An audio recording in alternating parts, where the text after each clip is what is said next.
Shattered. Silence, how survivors become warriors in the battle against trauma. Good morning, everyone. Thank you for being here today. I want to begin by acknowledging someone whose extraordinary journey has not only inspired this talk, but has fundamentally transformed how we understand the path from trauma to triumph. Virtress Tate. When I first sat down with Virtress, I expected to hear a story of survival. What I encountered instead was a force of nature, a woman who has turned her deepest wounds into weapons of mass disruption against cycles of abuse and silence that have persisted for generations. Virtress isn't merely surviving, she's revolutionizing how we think about trauma, voice, and the radical act of speaking truth to power.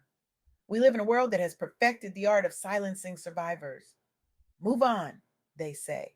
Don't make waves. Why bring up the past? But what I learned from Virtress shatters this toxic paradigm at its very foundation. Think about this for a moment. We celebrate resilience, don't we? We put survivors on pedestals when they endure hardship without complaint. We admire those who keep it together in the face of unspeakable trauma. We praise their strength, their dignity, their composure. But there's something profoundly disturbing about this narrative, something that actually perpetuates harm rather than healing. Here's the counterintuitive truth I want to explore today: survival without voice isn't resilience, it's imprisonment. And the path to true liberation requires something far more radical than silent endurance. Let me be crystal clear about something. When I speak of survival, I'm talking about the most fundamental human response to threat. Our bodies and minds are designed to protect us at all costs. We adapt, we endure, we survive. But survival alone is not enough for a meaningful life. It was never meant to be the end goal. The first profound insight I gained from my conversation with Virtress is this: survival doesn't equal silence. In fact, speaking out is often the most powerful act of reclamation possible. Consider the story of Tarana Burke, founder of the Me Too movement, long before it became a viral hashtag. Burke's work began not in Hollywood, not in response to powerful men in entertainment, but in the communities where young Black girls were experiencing sexual violence but with nowhere to turn.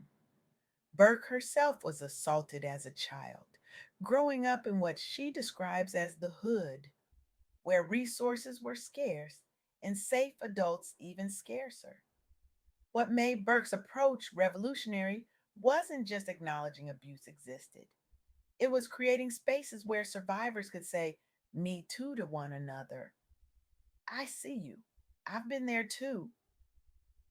This simple act of recognition, of breaking silence, became the foundation for a movement that would eventually shift global consciousness. But here's what's fascinating and what Virtress emphasized in our conversation.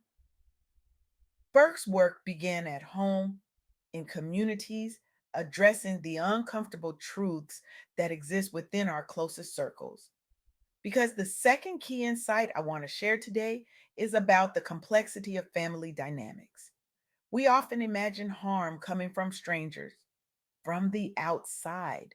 But for many survivors, the deepest wounds come from within their closest circles, sometimes even family members who are themselves broken by unaddressed pain. This reality is excruciating to confront. It challenges our most cherished narratives about family as a sanctuary. It forces us to acknowledge that sometimes those meant to protect us become sources of our deepest trauma. It requires us to look unflinchingly at the places where love and harm have become horrifically entangled. The sister Scheherazade and Salamisha Tillet understood this complexity when they founded A Long Walk Home, an organization using art therapy to help young people especially girls, process and speak about violence. Their work was inspired by Salamisha's experience of childhood sexual abuse within her family. But what's remarkable is how they transformed this pain into purpose.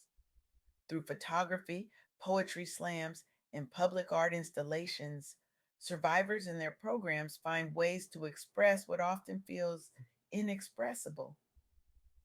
Participants report something transformative happening when they externalize their experiences through creative expression. They begin to understand that the shame they carry doesn't belong to them. It never did. The responsibility for abuse always lies with the abuser, never with the child, never with the survivor. This shift in perspective is revolutionary. It allows survivors to break free from shame and recognize that what happened to them was not their fault. But acknowledging this complexity doesn't mean we simply point fingers and walk away. Healing is more nuanced than that.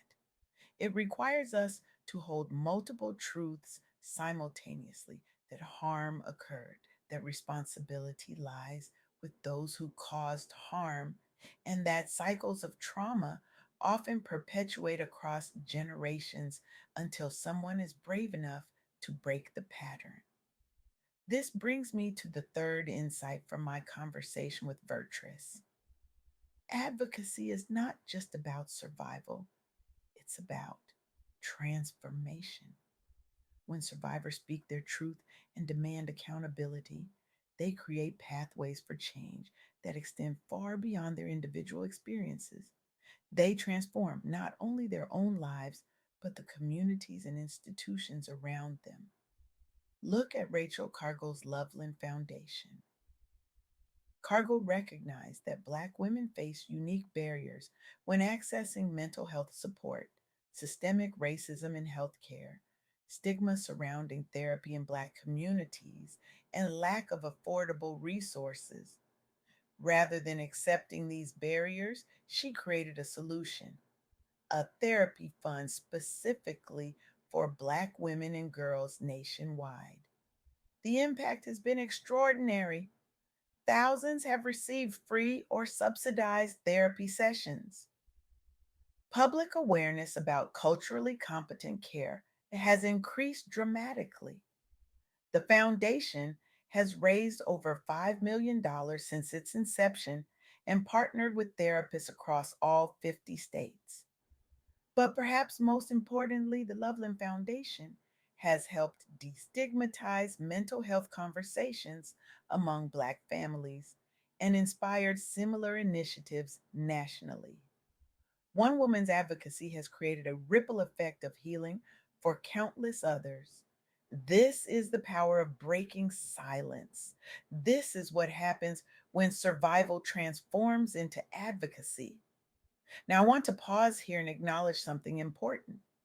The journey from silence to voice is not linear. It's not as simple as deciding one day to speak your truth and everything magically transforms. For many survivors, the path is winding, complicated by very real concerns about safety, by fear of not being believed, by the potential for re traumatization. And we must recognize that the burden of speaking out should never rest solely on survivors. Creating conditions where truth can be spoken and heard is a collective responsibility. So, what does this mean for those of us listening today? What is our role in creating a world where survival doesn't demand silence? First, we must examine the subtle ways we might contribute to cultures of silence. Do we change the subject when uncomfortable truths arise? Do we prioritize our comfort over others' healing? Do we question the timing, the tone, or the manner in which survivors choose to share their stories?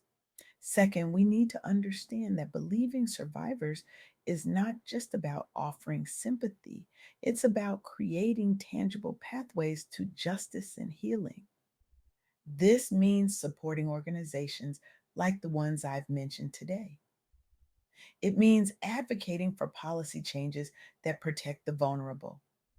It means holding institutions accountable when they fail to respond appropriately to disclosures of abuse. Third, we must recognize that healing happens in community. Isolation compounds trauma, connection heals it. Creating spaces where survivors can share their experiences without judgment, where they can find others who understand, is essential. But perhaps most importantly, we need to challenge the fundamental assumption that silence equals strength. In a world that often celebrates those who endure without complaint, we must redefine resilience to include the courage it takes to speak difficult truths. True strength isn't found in silence, it's found in vulnerability. It's found in the voice that shakes but speaks anyway. It's found in the survivor who says, "This happened to me, and it was not my fault, and I deserve healing." I want to return to Virtress Tate for a moment.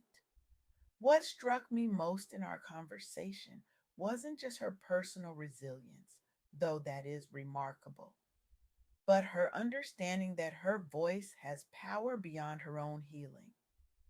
By sharing her story, by advocating for herself and others, she creates possibilities for transformation that extend far beyond her individual experience. So I leave you with this challenge. Imagine a world where silence is no longer the price of admission. Imagine communities where speaking truth is met not with denial, but with deep listening. Imagine institutions that prioritize justice over reputation. Imagine families that confront painful legacies instead of burying them. This world is possible, but it requires each of us to make a choice. Will you be the one who turns away when uncomfortable truths emerge? Or will you be the one who says, "I believe you, I hear you, your story matters"? Will you perpetuate the myth that strength means suffering in silence? Or will you honor the profound courage it takes to speak even when your voice trembles? Will you remain comfortable in ignorance? Or will you bear witness to the painful realities that survivors have always known? The answer to these questions will determine whether we continue cycles of trauma or begin to break them. Remember, your silence will not protect you.